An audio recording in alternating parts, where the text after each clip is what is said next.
जय सिया राम दोस्तों, कैसे हो आप सब। आशा करती हूँ आप लोग ठीक होंगे। आज सुनाएंगे प्यारा सा लाचारी गीत, सुनिएगा और बताइएगा कैसा लगा। तालाब पूजते समय ये गीत गाया जाता है, बहुत ही प्यारा भजन गीत भी आप कह सकते हैं। तो देर न करते हुए चलिए सुनाते हैं। ले बैराम का नाम सबेरे उठी, ले बैराम का नाम सबेरे उठी, के करे दुआरे नीति गंगा बहतू है, के करे दुआरे नीति गंगा बहतू है, के करई स्नान सबेरे उठी, के करई स्नान सबेरे उठी, ले बैराम का नाम सबेरे उठी, ले बैराम का नाम सबेरे उठी, राम दुआरे नीति गंगा बहतू है, राम दुआरे नीति गंगा बहतू है, सीता करई स्नान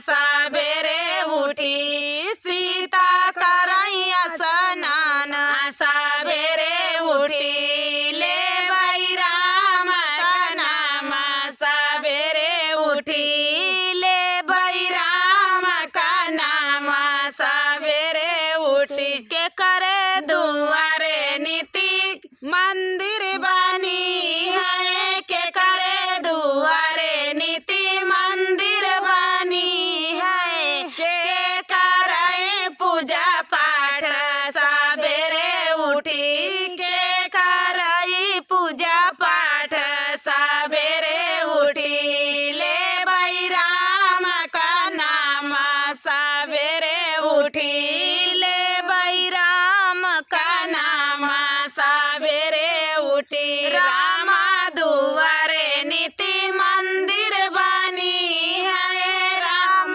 दुआरे नीति मंदिर बनी है, सीता करे पूजा पाठ सबेरे उठी, सीता करे पूजा पाठ सबेरे उठी, ले बैराम का नाम सबेरे उठी, ले बैराम का नाम सबेरे उठी, के करे दुआरे नीति गौआ बनी है, के करे दुआरे नीति गैया बनी है, के करे गऊ दाना सबेरे उठी, के करे गऊ दाना सबेरे उठी, ले बैराम का नाम सबेरे उठी, ले बैराम का नाम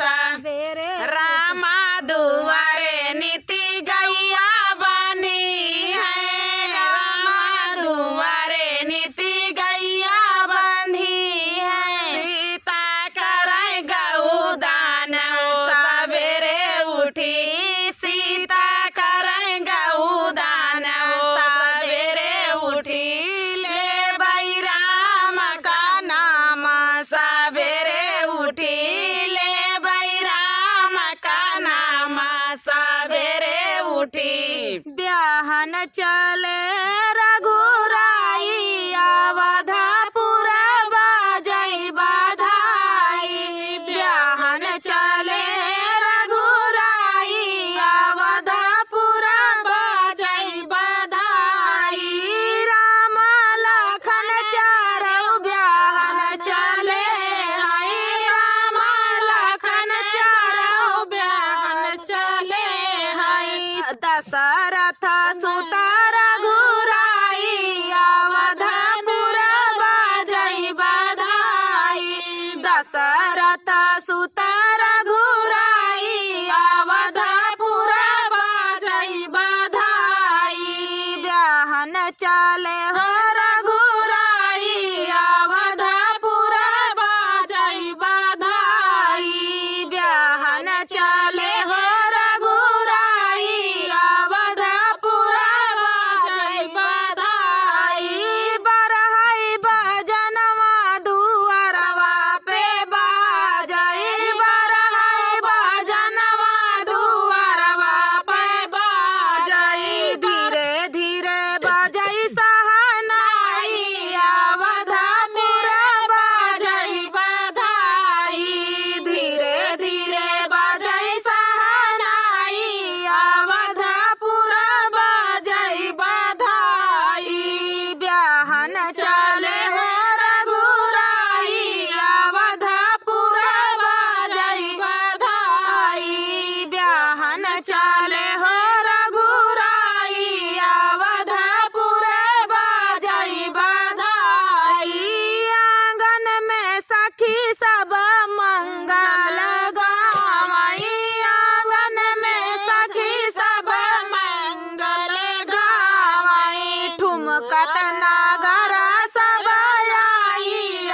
ब्याहन चले हो रघुराई, अवधपुर बाजई बधाई।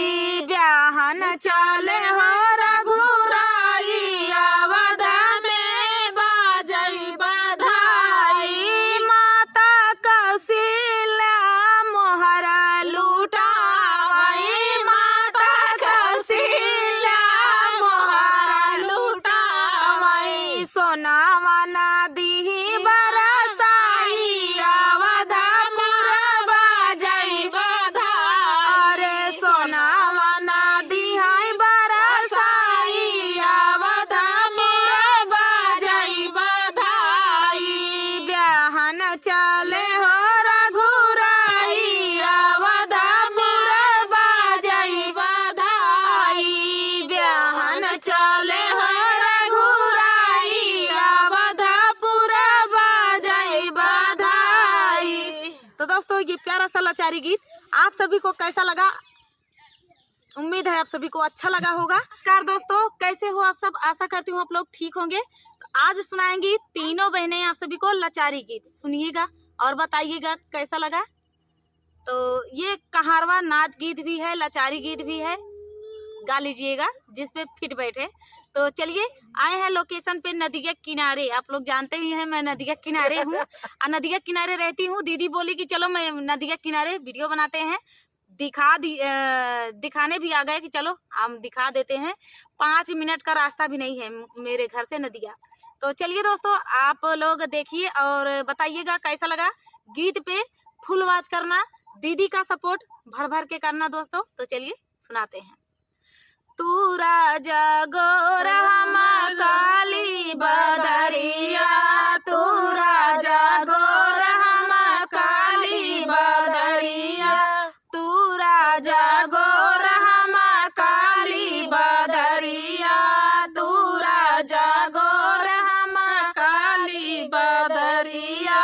चला चली राजा वो हीरे फुलवरिया, चला चली राजा वो हीरे फुलवरिया।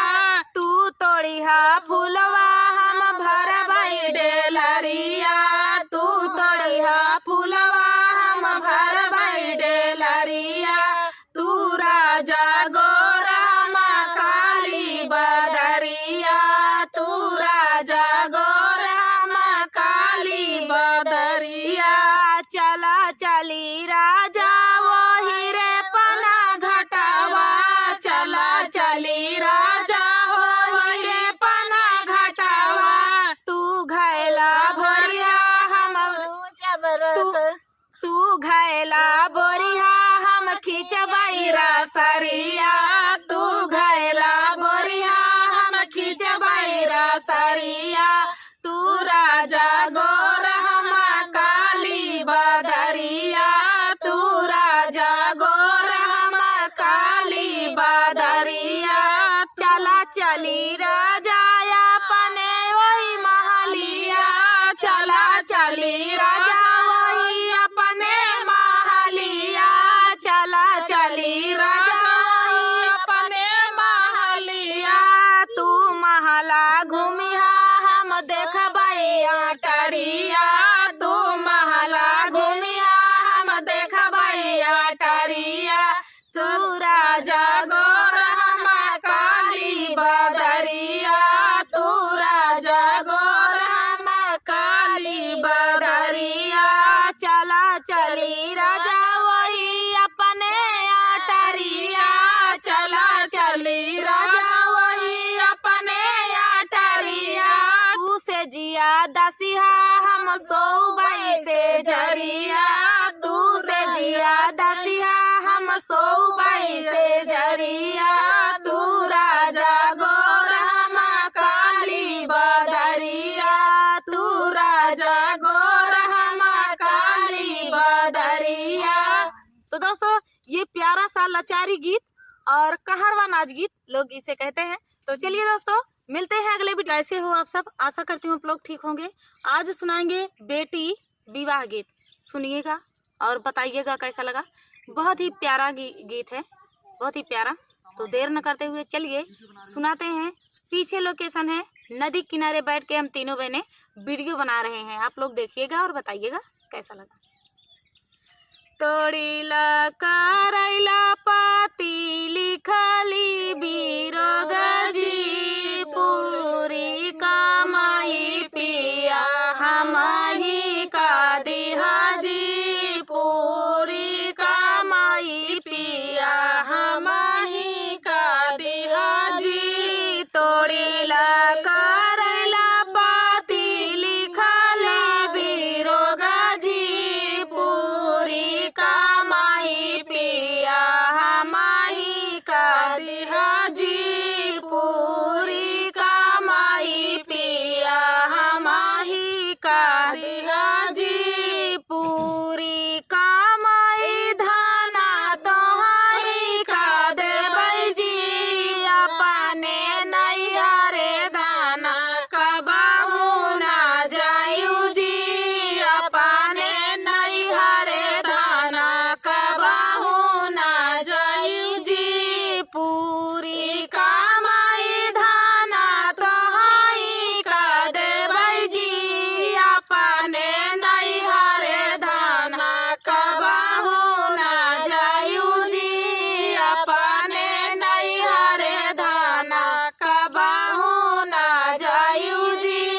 अपने नैहरे पिया कबाहू ना जाबै जी अपनी बहिनिया काया नहीं जीनी जाया जी अपने बहिनिया काया नहीं जीनी जाया जी अपने नैहरे पिया कबाहू ना जाबै जी अपने बहिनिया काया नहीं जीनी जाया जी अपने बहिनिया काया नहीं जीनी जाया जी अपनी बहिनिया काया नहीं जाबै जी। पड़ला भायना के बियाहवा माँ जाबै जी पड़ला भायना के बियाहवा माँ जाबै जी अपनी बहिनिया काया नहीं जाबै जी पड़ला भायना के बियाहवा माँ जाबै जी पड़ला भायना के बियाहवा माँ जाबै जी अपने नैहरे पिया कबाहू ना जाबै जी भइल भतीजा के मुड़नवा माँ जाबै जी भइल भतीजा के मुड़नवा माँ जाबै जी होई है भतीजा के मुड़नवा माँ जाबै जी। तोड़ीला करैला पाती लिखल बिरोगजी पूरी कमाई पिया हमही का दिहाजी पूरी कमाई पिया हमही का दिहाजी। तो दोस्तों ये प्यारा सा विवाह गीत आप सभी को कैसा लगा कमेंट में बताना दोस्तों। मिलते हैं अगले वीडियो में, तब तक के लिए नमस्कार। दोस्तों कैसे हो आप सब, आशा करती हूँ आप लोग ठीक होंगे। आज सुनाएंगे बहुत ही प्यारा गाली गीत, श्री राम जी का गाली गीत है। बहुत ही प्यारा गाली गीत है, सुनिएगा और बताइएगा कैसा लगा। फुल आवाज करके सुनना दोस्तों, बहुत ही प्यारा गाली गीत है। एक एक शब्द चुन चुन के रखा गया है इसमें श्री राम जी के गाली गीत में। तो शादी विवाह का समय चल रहा है तो आप लोग गाइए और खूब गाली दीजिए समधी को, सबको। वैसे राम जी की गाली कुल चलती है, किसी को लगना नहीं चाहिए, क्योंकि गाली तो श्री राम जी को भी दी गई थी। सीता ब्याहन जब गए थे तब। तो चलिए सुनाते हैं ये प्यारा सा सिया राम जी की गाली गीत। अरे राम तुम्हारी गारी दे सुना कान पर दशरथ जी के लाल, दशरथ जी के लाल। अरे राम तुम्हारी गारी दे सुना कान पर दशरथ जी के लाल, दशरथ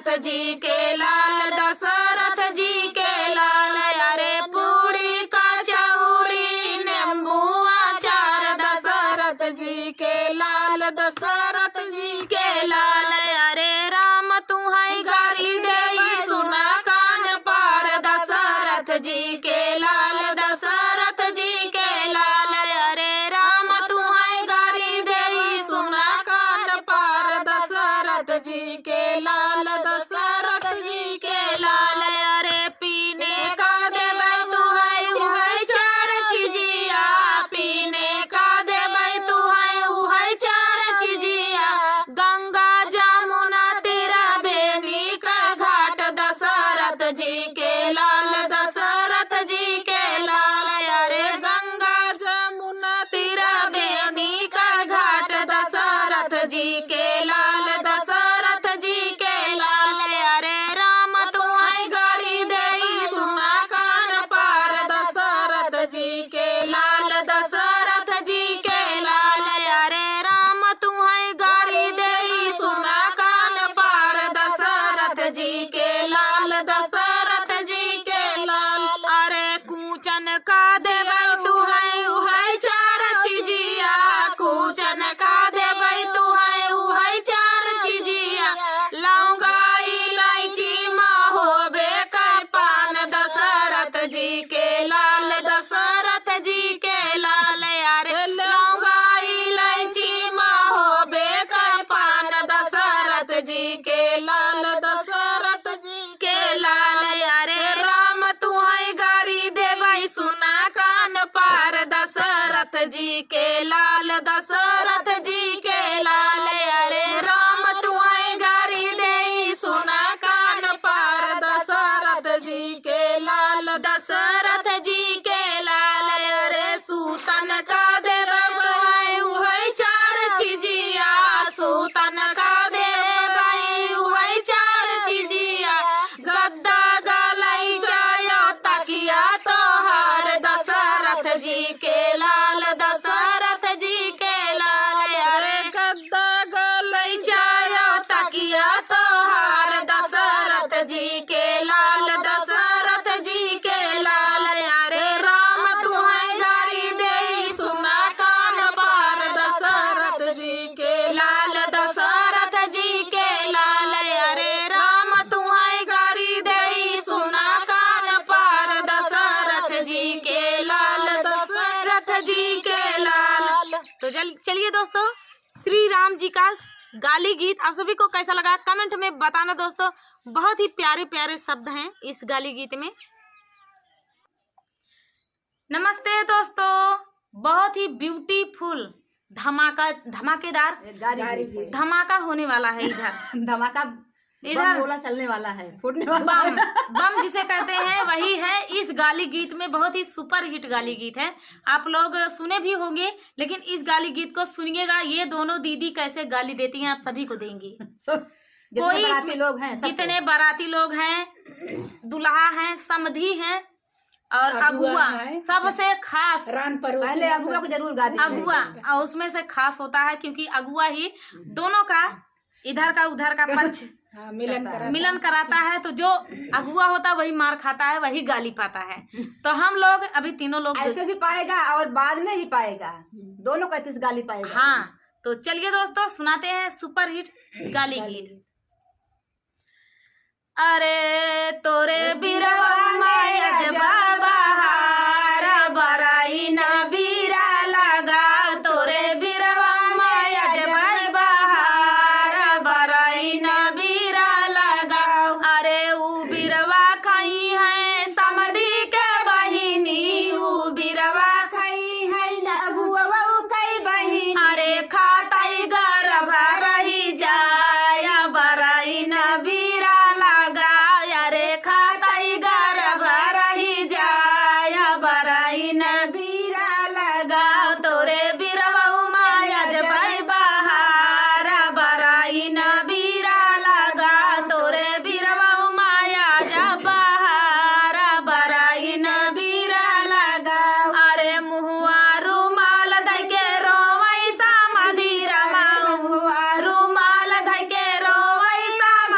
सारा मुहवा रुमाल धइ के रोवई दूल्हवा सारा अरे के हम लड़का के बाप बराई न बीरा लगाओ अरे के हम लड़का के बाप बराई न बीरा लगाओ अरे मुहुआ रुमाल धइ के हंसै हमारे भैया मुहुआ रुमाल धइ के हंसै हमारे भैया हम हो लड़का के बाप बराई न बीरा लगाओ अरे हम हो लड़का के बाप बरई न बीरा लगाओ तोरे बीरवा माया जब बहार बराई न बीरा लगाओ तोरे बीरवा माया जब बहार बराई न बीरा लगा अरे ऊ बीरवा खाई आई दुल्हे के बहिनी ऊ बीरवा खाई आई अगुआ के बहिनी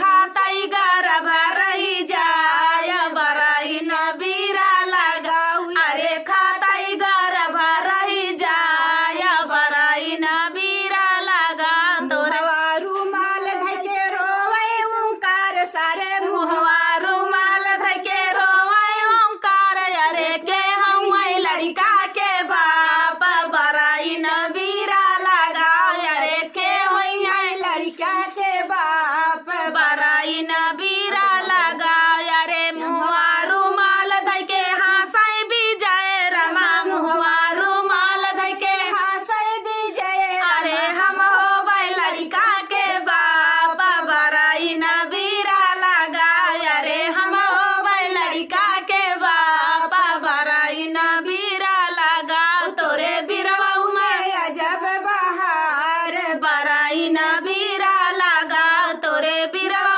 माया जब बहार बराई न बीरा लगाओ अरे ऊ बीरवा खाई है अगुआ के बहिनी ऊ बीरवा खाई है बराती हवन के बहिनी ऊ बीरवा खाई है बराती हवन के बहिनी खातई गर्भ रही जाय बराई न बीरा लगाओ अरे खाताई गर्भ रही जाय बराई न बीरा लगाओ तोरे बीरवा माया जब बहार बराई न बीरा लगाओ तोरे बीरवा माया जब बहार बराई न बीरा लगाओ अरे मुहवा रुमाल धइ के रोवै भारतीयन सारे मुहवा रुमाल धइ के रोवै भारतीय सारे के हम लड़का के बाप बराई न बीरा लगा बहिनी के होई है लड़का के बाप बराई न बीरा लगाओ तोरे बीरवा माया जब बहार बराई न बीरा लगाओ तोरे बीरवा माया जब बहार बराई न बीरा लगाओ अरे मुहुआ रुमाल धइ के हंसै मुहुआ रुमाल धइ के हंसै साहिल रमा मुहुआ रुमाल धइ के हंसै साहिल अरे हम हो लड़का के बाप बराई न बीरा लगाओ अरे हम हो लड़का के बाप बराई न बीरा लगाओ तोरे बीरवा माया जब बहार बराई न बीरा लगा तोरे बीरवा माया जब बहार बराई न बीरा लगा लगावा हो बीरा लग चुका बा। बीरा लग चुका है खाई ले जा आला भैया हमारे रहा अपन अपन अपन बहिन संभारे रह जा भैया नहीं तो बराइने के बीरम कमाल है देखा जब गाड़ी हो तो तबे बियाह में मजा आवे। हाँ ई गाली गीत भैया सही तो है बुरा दिन मानना ये तो मजाक बुरा लगे वाली बात ही नहीं है बुरा कहीं मनी है तब गारे सुने तो आए यहाँ तो गाड़ी का करे आवा है गाड़ी का करे सुने और का करे आए हैं अब बहनी सब दी कितनी कितनी दूर से गाड़ी सुनावत है इनका हाँ तो बतावा पता ही नहीं है कि कहाँ से सुनता है भैया कमेंट में जरूर बताओ जाए कि कहाँ से सुनता है अपनी अपनी बहनी का बचाई के रखा बीरा जी नहीं- खवाया भैया वो ये बराइनी के ई बाबा हाँ सही ई बराइन ऐसी देवा चल जाए मगर ई बराइन ऐसी हाँ। है जेकर भैया बहन खाए ले बीरा उ जाना फिर चिन्ह ले जा इनकी दुकानी पर जाए कि नहीं ना बिल्कुल नहीं। अगर अगर पहुंच गए फ्री में दही है कहता भैया हम ना खाओ, कहे से फिर में देबे करिए फिर में देंगे ये पैसा ना लेती, पैसा नहीं लेती और इज्जत बचावे को होए 5 दिन खियाया इनके लगे जिन जाए। इनका चीनी ले जा। हाँ तो चलिए दोस्तों दीदी के चैनल को सपोर्ट कीजिए, फुल वॉच करना। तो चलिए दोस्तों तब तक के लिए नमस्कार। नमस्कार। तो नमस्कार दोस्तों, हम सभी बहनों का आप सभी से प्यारा प्यारा नमस्कार है। तो आज सुनाएंगे आप सभी को गारी गीत।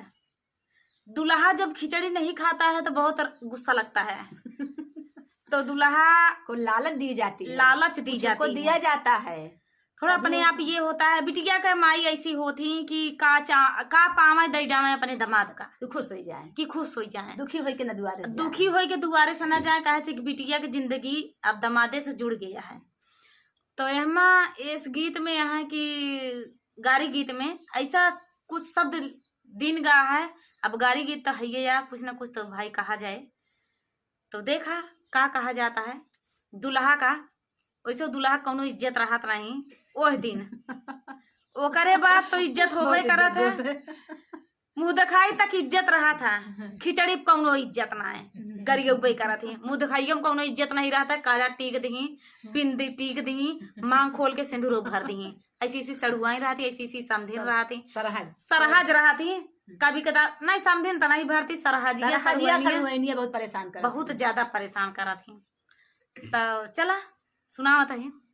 खिसी आई गए दुल्हे खाने लगे, खिसी आई गए दुल्हे खाने लगे, खिसी आई गए दुल्हे खाने लगे। अरे दूल्हे के सामने बुलेट रखी गई है, दूल्हे के सामने बुलेट रखी गई है, दूल्हे के सामने बुलेट रखी गई है, लोहा पे मोहाई गए दुल्हे खाने लगे, खिसी आई गए दुल्हे खाने लगे, खिसी आई गए दुल्हे खाने लगे, खाने लगे दुल्हे खाने लगे, ओ खाने लगे दुल्हे खाने लगे, खिसी आई गए दुल्हे खाने लगे, खिसी आई गए दुल्हे खाने लगे। अरे दूल्हे के सामने अंगूठी रखी गई है, दूल्हे के सामने अंगूठी रखी गई है, दूल्हे के सामने अंगूठी रखी गई है, तल पे मोहाई गए दुल्हे खाने लगे, पीतल पे मोहाई गए दुल्हे खाने लगे, खिसी आई गए दुल्हे खाने लगे, शरमाई गए दुल्हे खाने लगे, शरमाई गए दुल्हे खाने लगे। दूल्हे के सामने घड़ियां रखी गई है, दूल्हे के सामने घड़ियां रखी गई है, दूल्हे के सामने घड़ियां रखी गई है, लोहा पे मोहाई गए दुल्हे खाने लगे, लोहा पे मोहाई गए दुल्हे खाने लगे। खिसी आई गए दुल्हे खाने लगे, खिसी आई गए दुल्हे खाने लगे। अरे दूल्हे के सामने नोट रखी गई है, दूल्हे के सामने नोट रखी गई है, दूल्हे के सामने नोट रखी गई है, कागज पे मोहाई गए दुल्हे खाने लगे, कागज पे मोहाई गए दुल्हे खाने लगे, किसी आई गए दुल्हे खाने लगे, शरमाई गए दुल्हे खाने लगे, शरम आई गए दुल्हे खाने लगे। तो दोस्तों दुल्हा की आपको चूर इज्जत नहीं है क्या बताएं, काहे से इज्जत नहीं है कि जल्दी जल्दी चलिए अच्छा भी लगा क्योंकि खा तो लिए। कैसे हाँ कैसे खाएं, गारी सुन के खाएं, खिसियाई के खाएं तब तो चलो ठीक है। अगले वीडियो में देखिएगा हम लोग और भी प्यारे प्यारे गीत, धमाकेदार गीत लाएंगे। दीदी के चैनल पे पड़े भी हुए हैं, लाएंगे भी, इन दीदी के चैनल पर भी पड़े हैं और भी लाएंगे। तो चलिए दोस्तों मिलते हैं अगले वीडियो में, तब तक के लिए नमस्कार।